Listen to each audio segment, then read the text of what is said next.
For daily ask Reddit, surgeons of Reddit, what was your oh shit moment? I was doing a corneal transplant when I had the oh shit moment.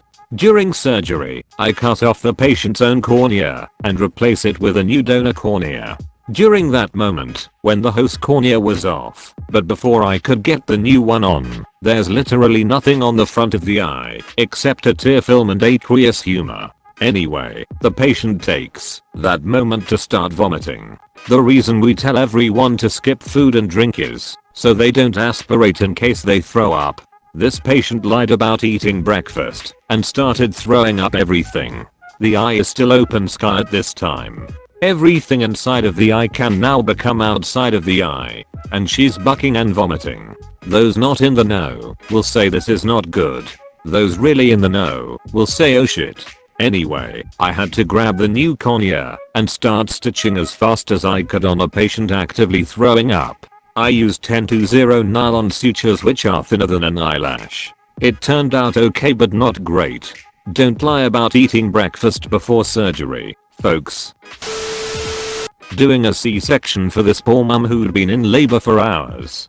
Baby wouldn't come out of the hole we'd made, so more pressure was applied to the fundus, top of the uterus, and suddenly whoosh, baby zooms out like a torpedo, covered in lubricating vernix, zips over the surgical sheeting which has the texture of a slip and slide and almost rockets straight off the table. The baby's foot was caught by the reg who whipped her up in the air upside down like in old cartoons, but almost dropped her again due to gloves plus vernix.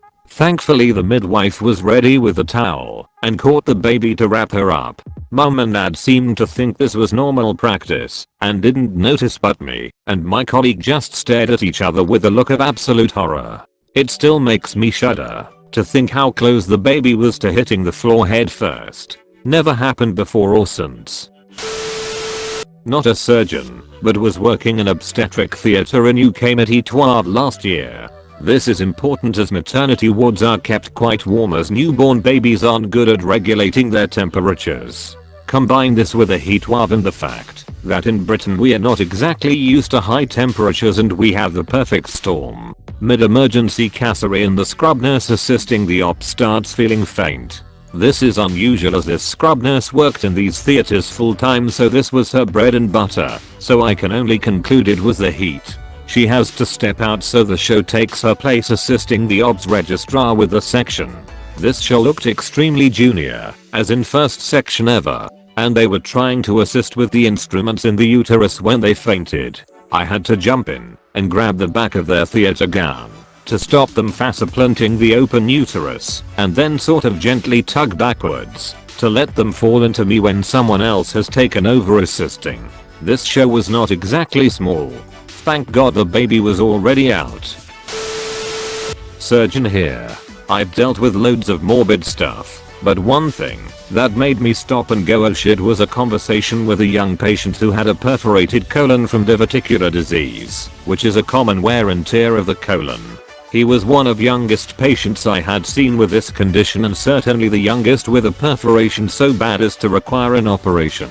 When I was counseling him on the operation, which involves removing the perforated part of the colon and giving him a colostomy, he told me his biggest concern was how he was going to have anal sex with his same-sex partner. He would only have a small stump of rectum left inside, which would be at risk of perforation with any force applied to it. It made me really think about the implications of the surgery we do. The operation is the easy part. 5th year resident here.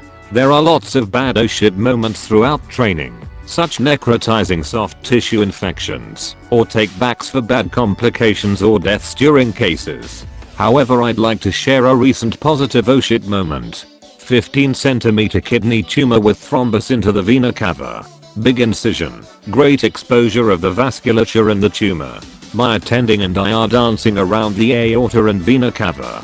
We are able to feel the tumor thrombus in the IVC. I was expecting that we'd need to cut and clamp the vena cava to get all the cancer out, but my attending literally squeezes the tumor out of the vena cava back into the renal vein, and then has me tie the renal vein off so the tumor doesn't slip back into the vena cava.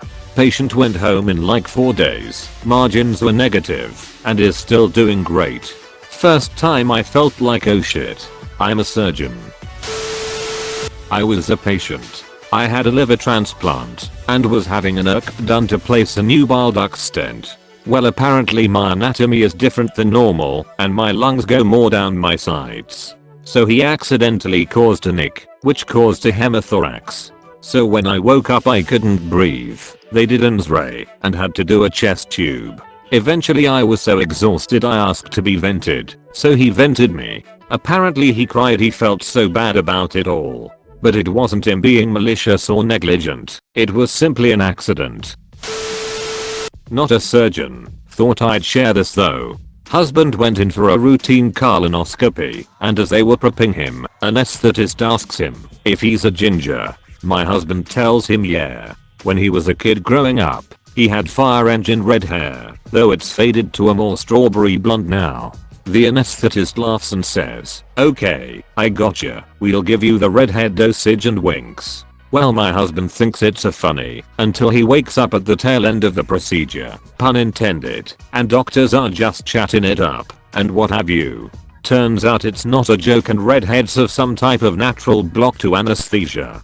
Dude had given him maximum allowable dosage and he still woke up. Happened a couple years later.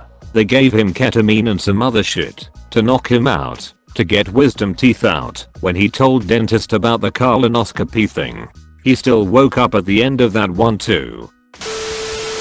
Happened at my hospital. A mentally ill young woman who was pregnant at the time was in denial, locked herself into her room when she realized the contractions were coming. She basically didn't push and the baby didn't come naturally. Her family called 911 because of the smell. The realized her baby had died inside her and was basically rotting due to the smell. She was taken to the OR to remove the baby, and apparently all the nurses and surgeons were vomiting because once they opened her up the smell was overpowering and it was traumatizing to see a rotting baby. Edit, not a surgeon. I'm a hospitalist physician.